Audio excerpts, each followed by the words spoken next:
both of us are eager to go to the bottom of it, the truth of it, to discover what it is, then we are related. Then your mind is equally alert and passive and watching. See what is true in this. Therefore your mind must be extraordinarily swift, not anchored to any idea or ideal, to any judgment, to an opinion that you have consolidated through your particular experience.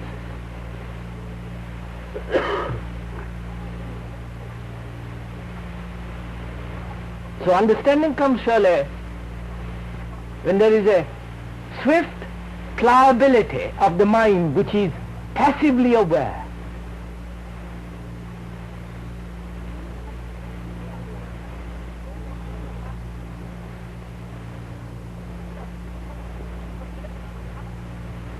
And then it is capable of reception, then it is sensitive.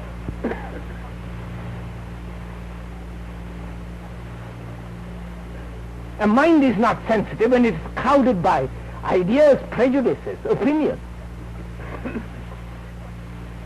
Now, for or against.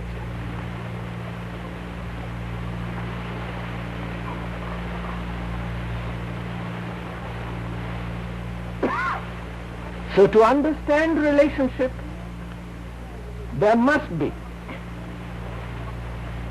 a passive awareness which does not destroy relationship. On the contrary, it makes relationship much more vital, much more significant. Then there is a possibility in that relationship of real affection, a warmth, a sense of nearness, which is not mere sentiment or sensation.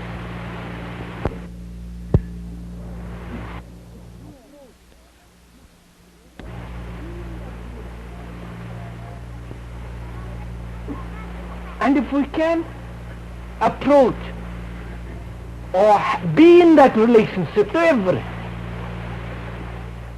then our problems will be so easily solved. The problems of property, problems of possession.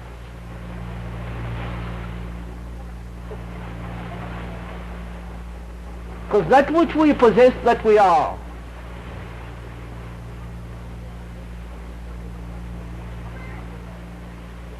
The man who possesses money, he is the money. The man who identifies himself with the property, he is the property, or the house, or the furniture. Similarly, it's the ideas, or with people.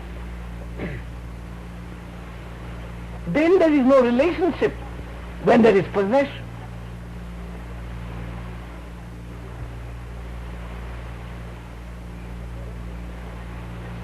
But most of us possess because we are nothing else if we do not possess. We are empty shells if we do not possess, if we do not fill it with furniture, with music, with knowledge, with this or that. And that shell makes a lot of noise.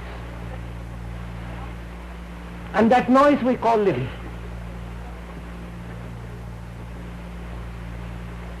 And with that we are satisfied.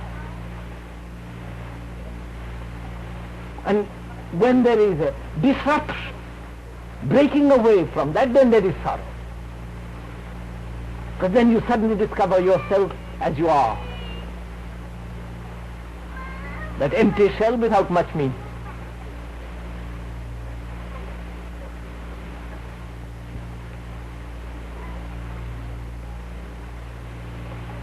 So to be aware of this whole content in relationship is action.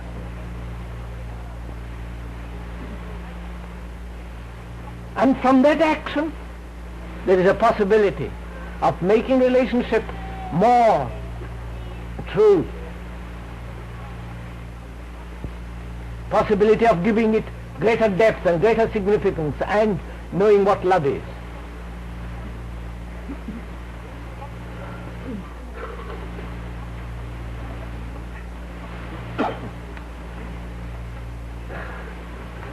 When you speak of timelessness, it seems you must mean something besides a sequence of events.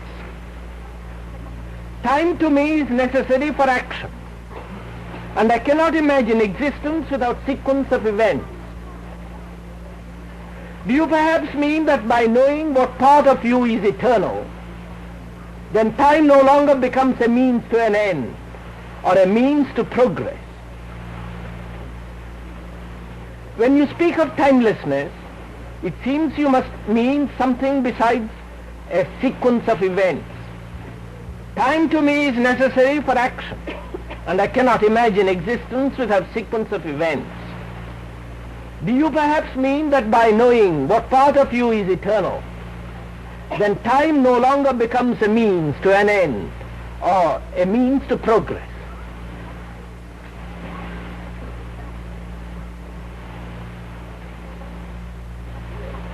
First of all, we cannot discuss what the timeless is.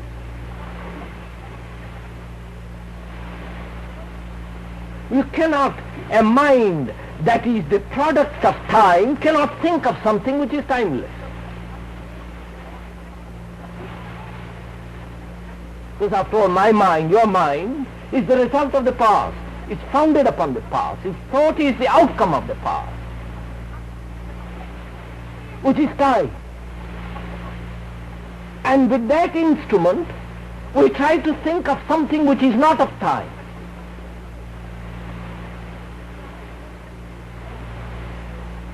And that's not possible, surely.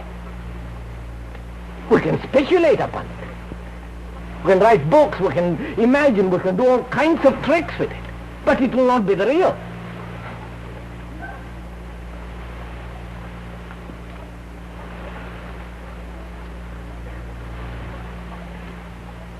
So, do not speculate upon it. So let us not talk even about it. What is the timeless state? Because it's utterly useless. It has no meaning. But we can do something else, which is to find out how to make the mind free from its own past, from its own self-projection. And what gives it continuity? A sequence of events, as a means of progress or a means of understanding or what else.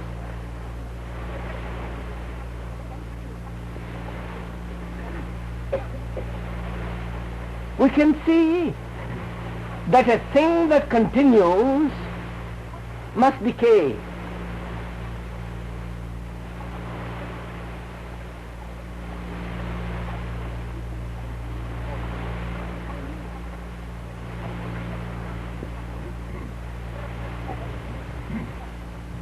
That which has continuance cannot renew itself.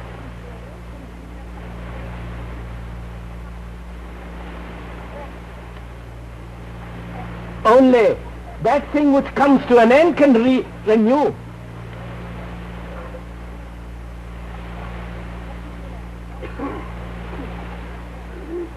A mind that's merely caught in a habit or a particular opinion, or held in the net of ideals, beliefs, dogmas. To such a mind there can be no renewal, surely. It cannot look at life anew. It's only when those things are put aside and being free it can look. Therefore, there is a renewal, a recreative urge, expression only when the past has come to an end.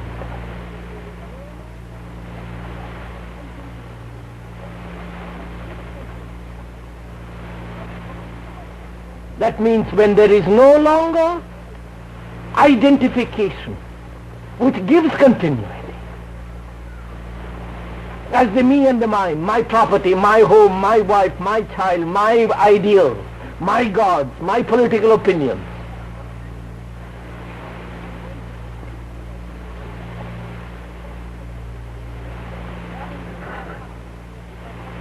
It is this constant identification that gives continuity. The sequence of events, as I becoming wider, bigger, nobler, more worthy and so on, cleverer.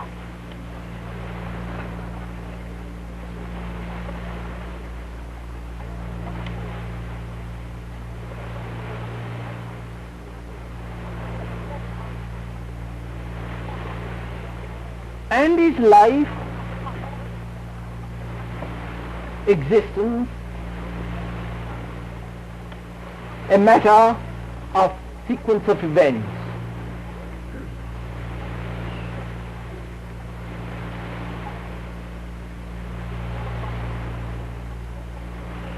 What do we mean by sequence of events?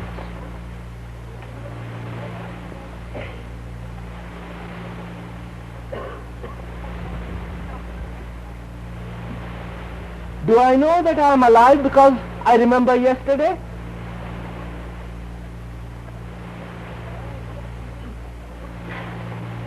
Do I know that I am alive because I know the way to my house?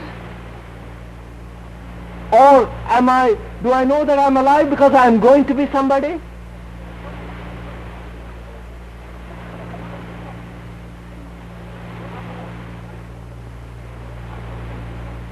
How do I know that I am alive? Only in the present, surely. And I know I am conscious. Is consciousness merely the result of sequence of events? Which most of us it is. I know I am alive, I am conscious, because of my past, of my identification. And is it possible to be alive, to know that one is conscious without this process of identification? And why do we identify?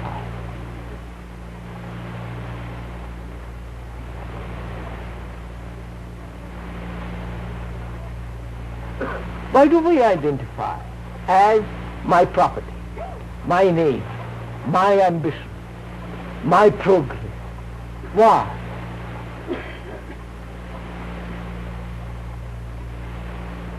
And what would happen if we do not identify?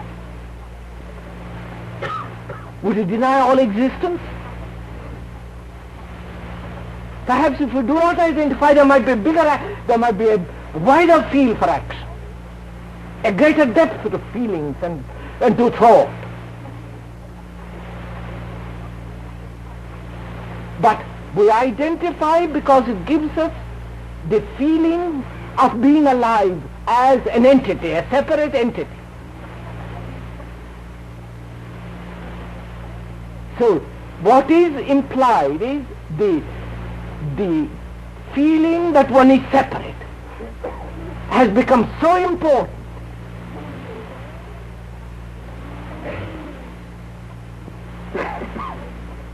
because through separateness we enjoy the more.